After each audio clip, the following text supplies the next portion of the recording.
you could see a shadow on top of my aunt crushing her windpipe, and she had bruises all over her body from something sitting on top of her, choking her.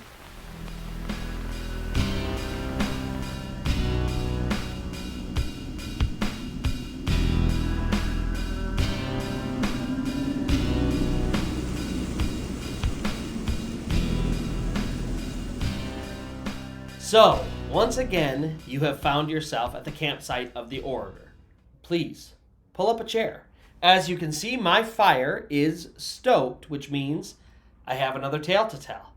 But before we begin, first, if you do find yourself loving this kind of content, first-hand encounters with the supernatural, paranormal, things that go bump in the night, then like this video, but also subscribe to my channel. When you subscribe, you will get notified every single time I post new videos, and it also helps me to continue to grow my page and to do what I love to do, which is telling terrifying tales. Second, as I mentioned, these are all first-hand encounters with the supernatural and paranormal.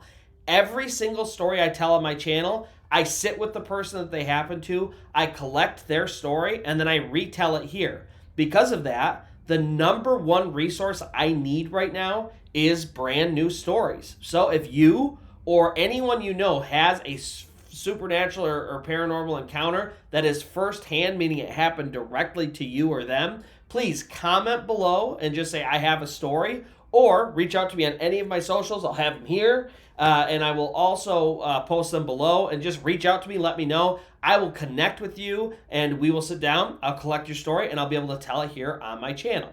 Now, with all of that out of the way, let's get on to today's story. It is a tale that I like to call White Lighters. Now, today's tale is really wild and special because it doesn't focus on one central character necessarily. It actually spans an entire family over generations. And so Kayla, who was the person that I collected this story from, she is going to appear, but not right away. Our story actually begins all the way back in 1980 when Kayla's mom was only 7 years old. So the first part of this tale is actually told to me by Kayla, and she has heard this story passed down through her mom and aunt. Now, she asked her aunt permission before she told this story, and her aunt said, yes, you can tell the story as long as I don't have to tell any part of it. And so this is, of course, decades ago, and her aunt is still so terrified by what happened that she won't even speak about it. So it is the year 1980, and we are in Tuscaloosa, Alabama, and Kayla's mom is 7 years old.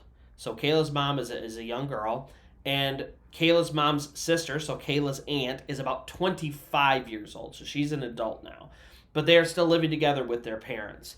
And so it's actually nighttime, and everybody's getting ready to go to bed. And so they shut all the lights off in the house, they shut the TV off in the house, everything like that. They all go to their respective bedrooms to go to sleep, and Kayla's mom lays down, and all of a sudden she hears her sister create this blood-curdling scream that just echoes throughout the entire house and freaks everyone out, obviously.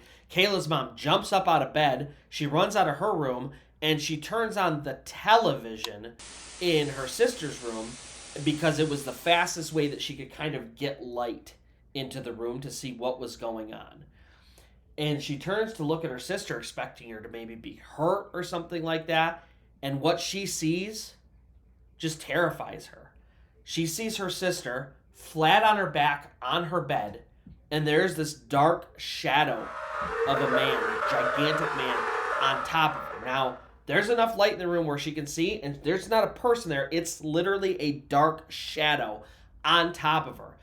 And she could see the imprints in the mattress, how her sister was getting pushed down into the mattress and how heavy this person was.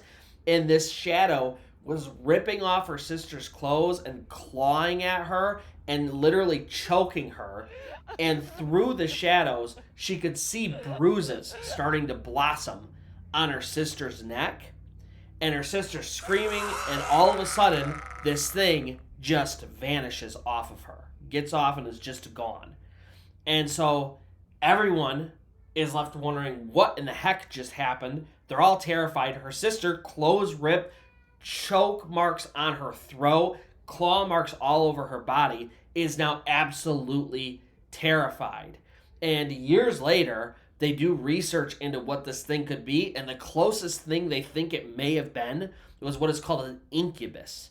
Now, an incubus is basically, you've probably heard of the term succubus, right? But an incubus is a male version of that. It's basically a demonic, evil presence that seeks sexual gratification.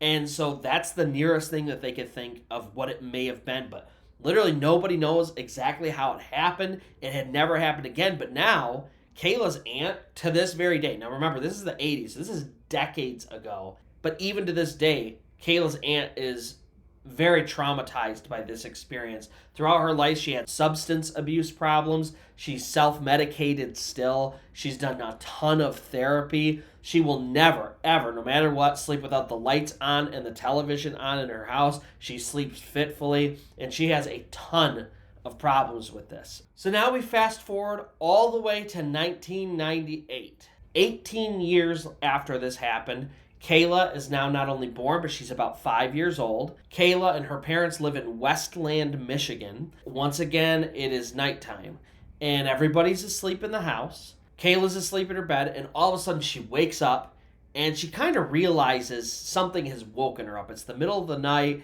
She looks over at her clock. It's 12:33 a.m., and so she knows something kind of roused her from her sleep, and so she's trying to clear the sleep away from her eyes.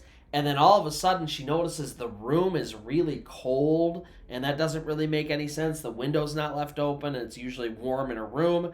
And then she sees at the foot of her bed, there's an older, kind of grandmotherly aged black woman standing at the foot of her bed. And she's, average height. She has straight salt and pepper hair. She's wearing one of those old school white nightgowns.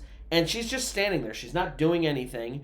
And Kayla initially didn't even think this was a spirit of any kind. She literally thought someone had broken into their house, or maybe this lady knew her parents and had come in. But she's very freaked out because this woman's standing at the foot of her bed just staring at her. So she's, doesn't really know what to do, and she doesn't know what to say. But then the woman looks at her and she very gently says, "Hello, Kayla. I just wanted to let your grandma know that everything's alright, I'm gonna be okay, and everything is fine." After that, she turns and she starts to walk towards the door.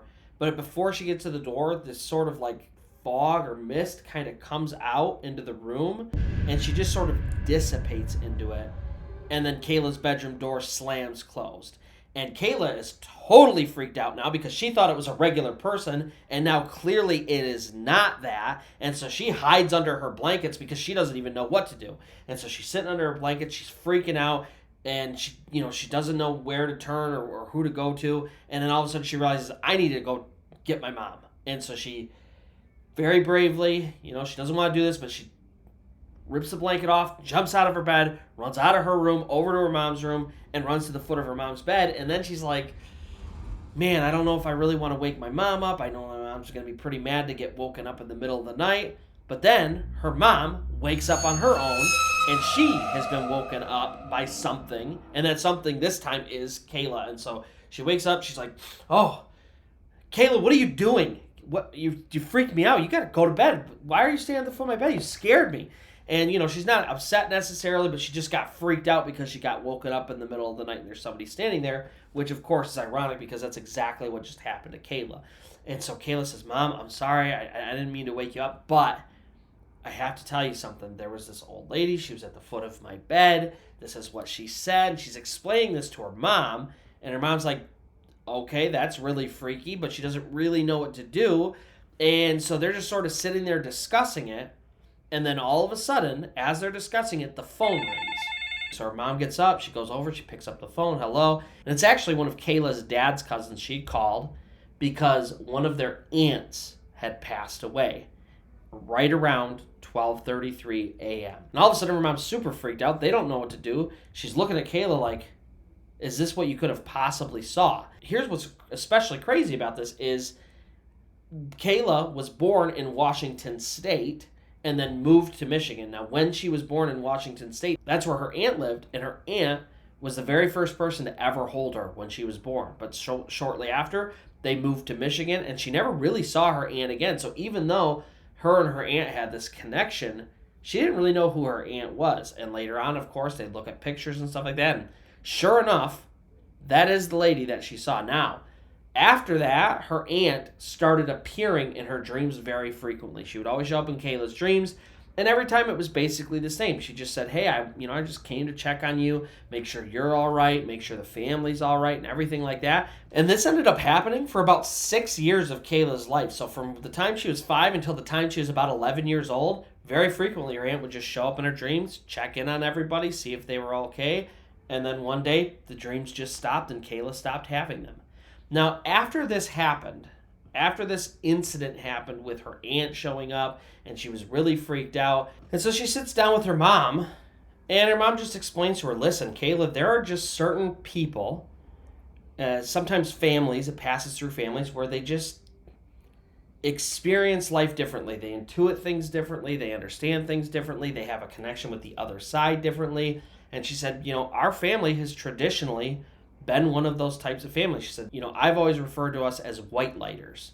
We have this way of reaching the other side that other people just don't. And she said, it always manifests differently. Not every single person has the same experience, but everybody in our family seems to have something like that happen to them.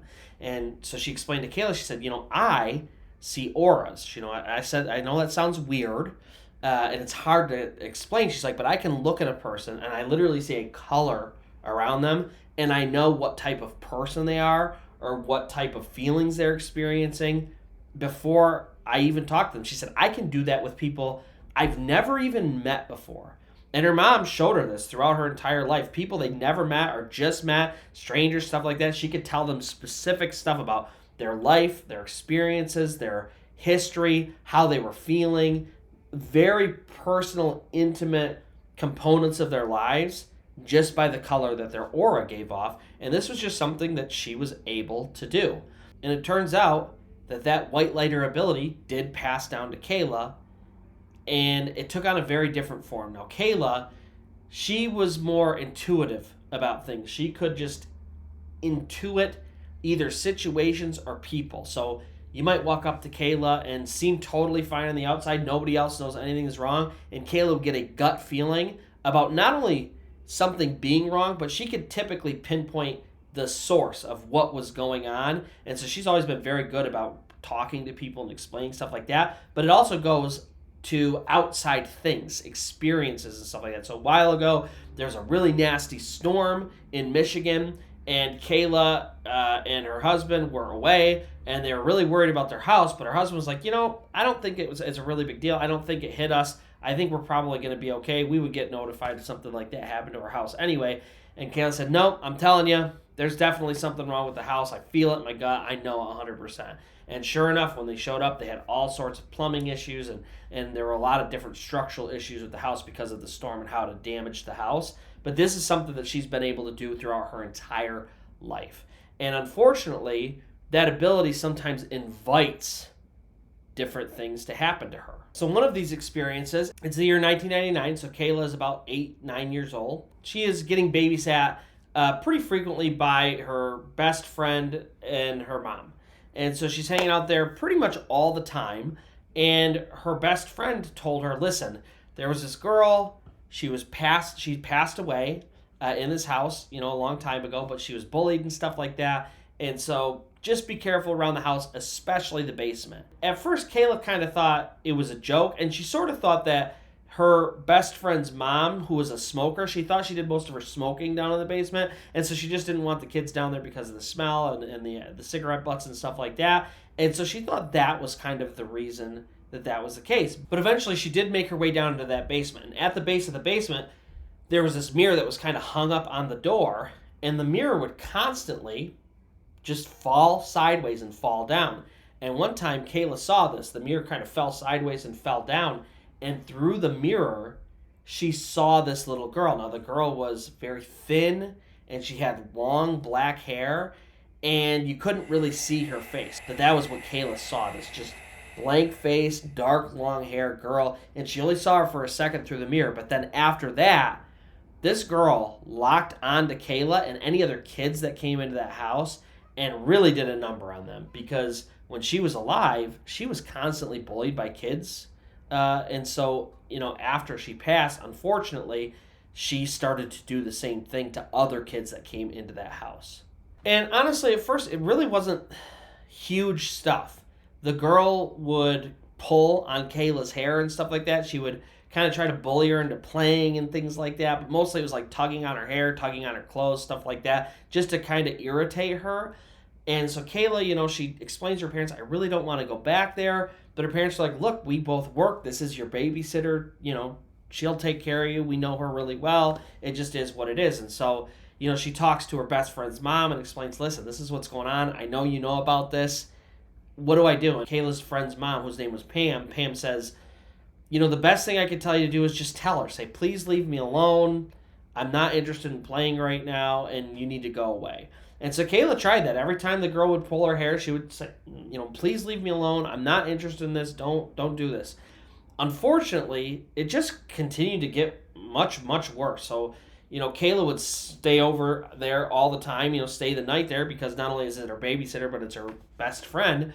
And it started to get to the point where she would wake up with bite marks and scratch marks and bruises and stuff like that. So it just continued to get much worse, and she had no explanation for it. She'd wake up, she'd be covered in this stuff. Obviously, her friend's been asleep the whole night. She didn't get woken up by bites or scratches and stuff like that, but they're all over her body.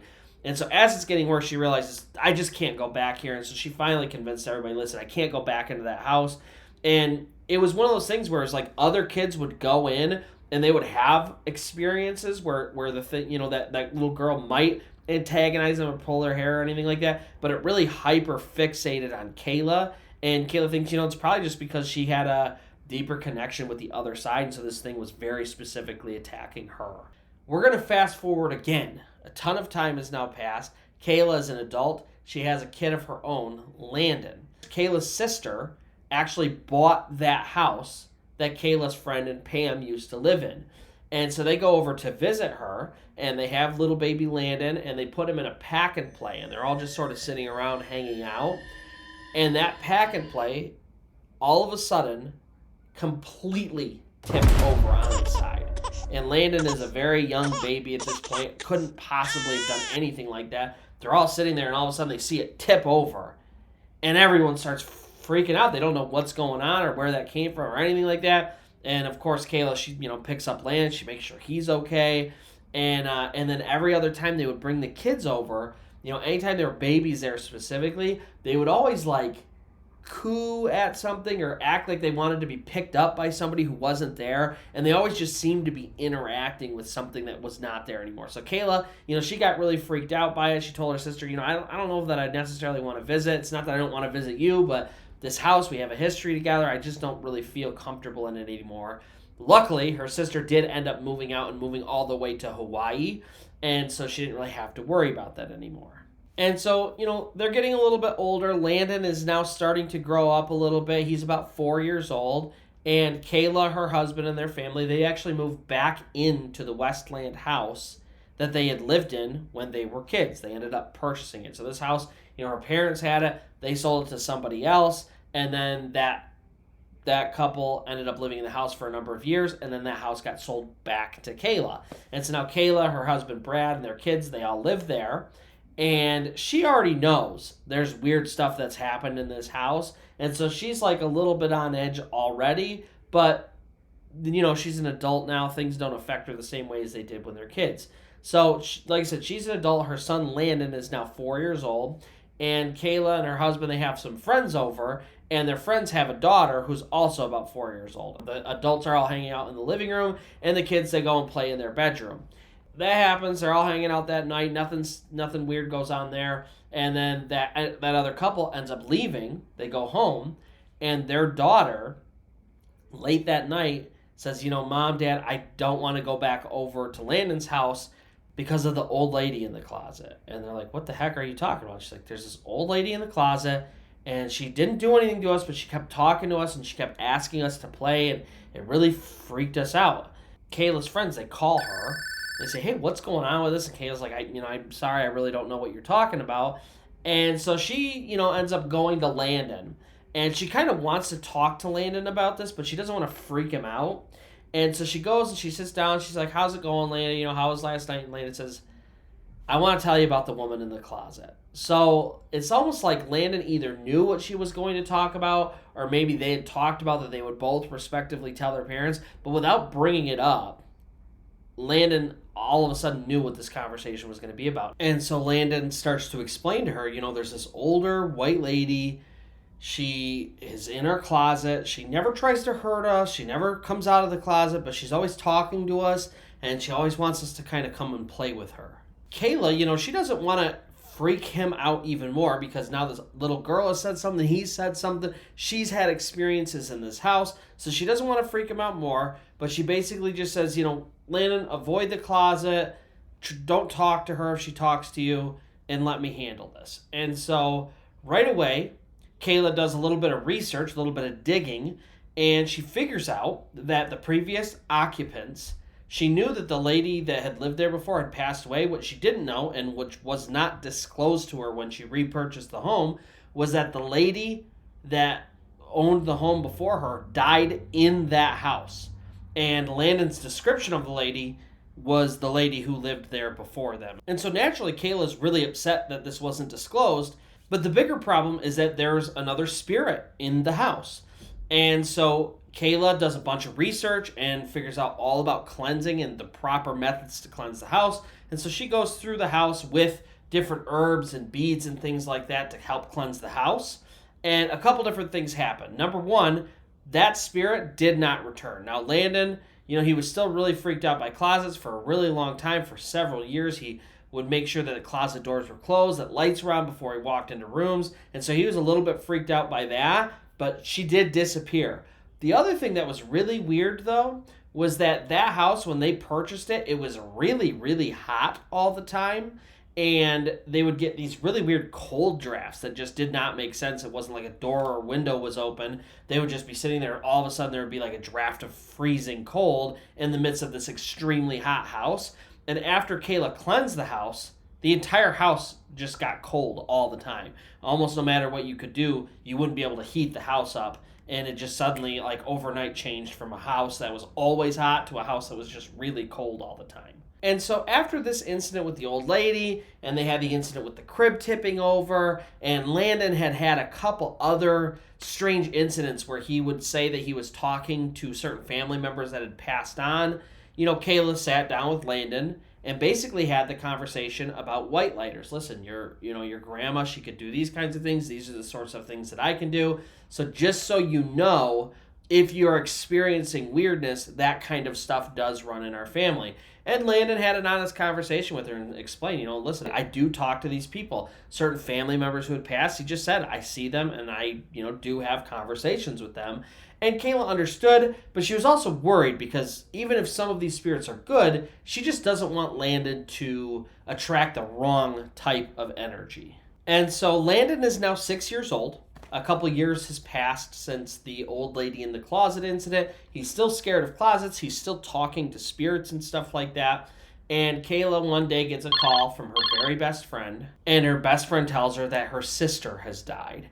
And Kayla, obviously, they're best friends, so she's super close. She helps her, get through the entire thing. But there's obviously the funeral process.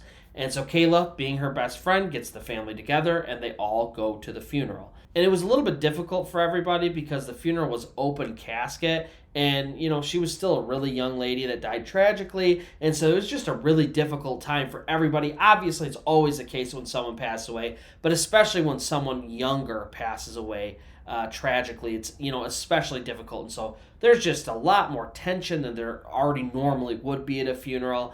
And Kayla's best friend, she's obviously sitting right up front because she's a close, immediate family. And then Landon breaks away from Kayla and the rest of the family, and he goes and he sits next to Kayla's best friend. Remember, he's 6 years old, right? So he sits down next to her, he puts his arm around her, and he says, she says she's really sorry, she loves you, and she really was not ready to go yet. And so naturally, everybody at the funeral home is freaked out, Kayla's best friend included, But Kayla, kind of already knows what's going on here, and so she really quickly goes up to Landon. She takes him away. She says, buddy, this is not the place for that kind of stuff. And so they get through the rest of the funeral and they head home. And listen, they get back to their house and life just continues in this vein. They still experience stuff. They still experience, whispers in their house. They hear doors opening and closing that shouldn't, lights flickering that shouldn't. Landon is still talking to people. And that's just the way that their family exists now. Kayla, she still experiences gut reactions and she still has intuition. Her mom still sees auras, and it's just the life that their family lives. And so that's going to do it for today's story. If you did find yourself loving this kind of content, first-hand accounts of supernatural, paranormal, things that go bump in the night, please like my channel and then subscribe to it so you can get notified every single time that I do put up new content. Second, like I said, they are first-hand accounts of these sorts of things. So if you do have a story, or somebody who has a story, first-hand account of paranormal or supernatural, ghosts, demons, aliens, cryptids, anything in that vein, I would love for you to either comment below that you have a story or reach out to me on one of my socials, my email, something like that, and we'll set up a time for me to collect and then retell your story. I would really appreciate that. And so until next time, where you will pull up a chair, the fire will be stoked, and I will have another tale to tell.